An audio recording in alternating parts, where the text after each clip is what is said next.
This is one of your fantasies, right? Public humiliation? Oh. It's sexy, isn't it?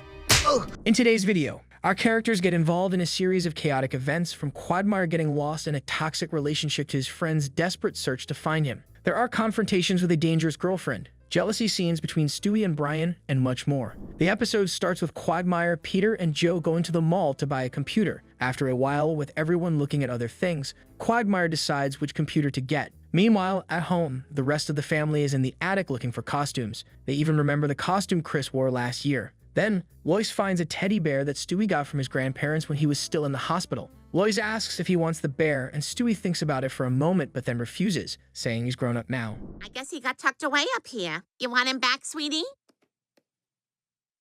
What, this old thing? No, thank you. I've grown. I've changed. In the living room, Peter is watching TV when Quagmire calls him for help finding the photo folder. They argue to help Quagmire post pictures of his cat on the computer, and this goes on for a while. Stewie is reading poetry in his room because he has some heart problems bothering him. Ryan asks what heart problems Stewie is feeling, and he explains that it's because Lois found his old teddy bear, but now he has another bear. Since they've been through a lot together, it's hard to deal with. When Brian asks why he doesn't keep both, Stewie thinks it's crazy and says that relationship would be too hard. He's confused because Rupert, his current bear, has been with him for a long time, but Oscar, his old bear, used to make him really happy. However, he convinces himself it's better to stay with Rupert, even though he's only with him for his insurance. After Brian says he's overthinking it, Stewie agrees and says he just needs to forget Oscar, even though he remembers the good times with him. That's amazing. It's like you took all the colors that exist and said, here's a new one. Back at the mall, Quagmire complains to the salesperson about his computer being faulty. Looking at his history, she explains the problem is he's been visiting latinasafadas.net, which has viruses. She suggests another site with college girls because it's safer. When Quagmire realizes the salesperson likes the same content, he invites her to dinner, and she accepts. At night, the two are together at a restaurant, talking about various things. They feel a connection because when talking to other people, they're always seen as weird. Whenever I talk about stuff like this, most people look at me like I'm some kind of disgusting perv. Me too, but who cares? You should never be afraid to be different. The next morning, Quagmire and Sonia are together. When he wakes up and finds himself handcuffed to the bed, he's confused because he doesn't remember the night before. Sonia explains that, knowing something was going to happen between them, she gave him some pills to make sure. When she asks if he's mad, Quagmire says no, he's actually in love. He asks to go to the bathroom, and after getting a glass of wine from Sonia, he says how happy he is. Now Quagmire is with Peter and Joe, talking about the woman he's dating and how well they get along. Peter looks at his phone and sees Quagmire has already changed his relationship status. He advises him not to rush things and to think before making a serious decision. The scene cuts to Peter trying to decide if he wants an extra large burger, and even after years, he still can't make a decision. I'll take the cheeseburger meal. Would you like to make it an extra large meal? Back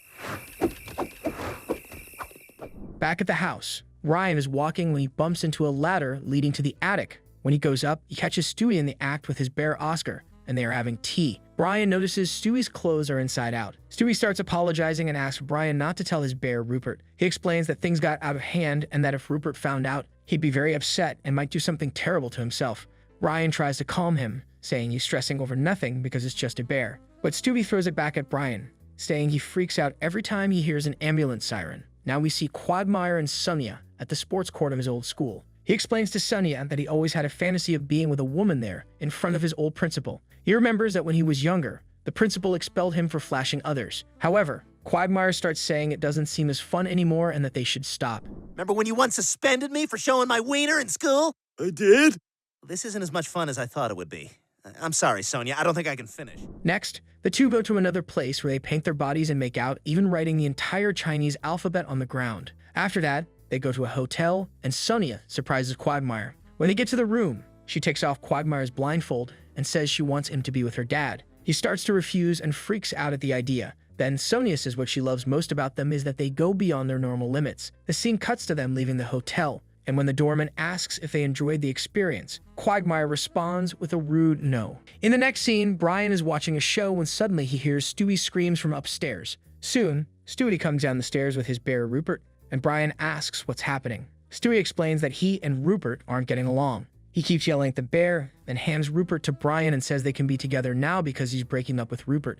Again, Quagmire meets his friends at their usual bar. Arriving wearing sunglasses, his friends point out that he doesn't look well, and when he takes off the sunglasses, they ask what happened to his eyes, wondering if it's another bruise his girlfriend left during their intimate moments. Quagmire says it's nothing like that, and when they ask if he's being beaten by her, he denies it and then writes on a paper that he can't talk about it because he thinks he's being bugged. So Quagmire and Peter continue talking through paper notes. Now the topic changes to Joe's birthday and how none of them have bought presents. They decide to pretend they don't remember his birthday. Then, Quagmire gets up from the table and says he needs to meet Sonia, and as soon as he leaves, his friends comment on how love can make people do strange things. As soon as Quagmire reaches his car, he notices Sonia hiding and asks what she's doing there. She explains she thought about waiting for him, and when Quagmire suggests they take a night off, she refuses and starts handcuffing and hitting him, believing it's another one of his fantasies. She grabs a brass knuckle and hits him several times until he's badly hurt, then throws him in the trunk of the car, hurting him a few more times before closing the trunk and driving away with his car. This is one of your fantasies, right? Public humiliation? It's sexy, isn't it? Next, Joe and Peter leave the bar completely drunk. They spot car keys and decide they are now ready to drive. On the street, they pretend to do a traffic stop, with Peter being the cop and Joe the driver. When Peter asks Joe to walk in a straight line, Joe just falls from the bench, so Peter lets him go. The next day, Quagmire's dad goes to Peter's house to ask if he's seen his son, but Peter says no. Joe arrives at the same moment, also wanting to know about Quagmire, saying their friend didn't show up for their usual apple picking. Quagmire's dad gets worried, thinking something bad might have happened to his son. Then Peter says they need to find a chubby, talkative guy because they are always together, and they'd find Quagmire that way, as they are about to leave. Chris shows up saying today is his performance, but Peter reveals he's never going to watch that. Meanwhile, Stewie is getting ready to take Oscar for tea when he catches Brian with Rupert and starts feeling jealous. Brian? Oh, hey.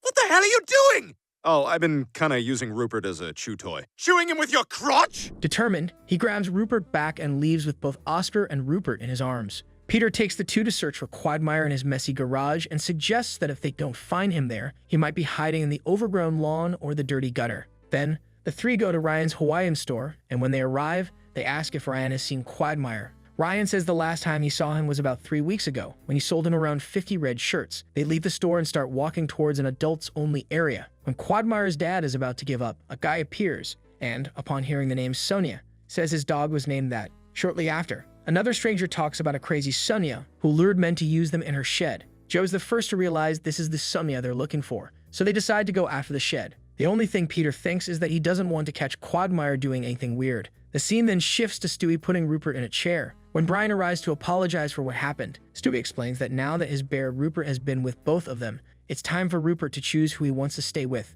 Stewie shows the good times they've had together, and when Rupert leans towards him, Stewie celebrates. While he hugs the bear, Brian just grabs another bear and leaves the room. Stewie just hopes Oscar understands, but we see he doesn't take the news very well. Finally, Quagmire's friends find Sonia's shed, and after breaking the lock to get in, find their friend in a tough situation. As they talk, Sonia arrives, surprising everyone. Joe, who stopped defending, points a gun at Sonia, but she shows no fear and goes at him, easily taking the gun from his hands. We got company? Hold it right there. Please. Do you think I'm afraid of you?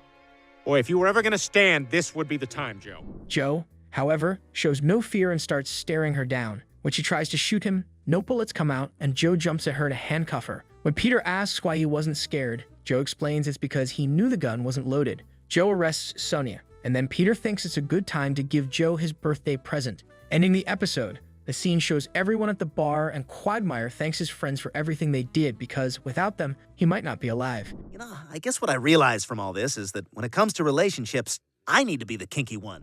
Randomly, he says his dad is pregnant, leaving Joe and Peter speechless. Thanks for watching.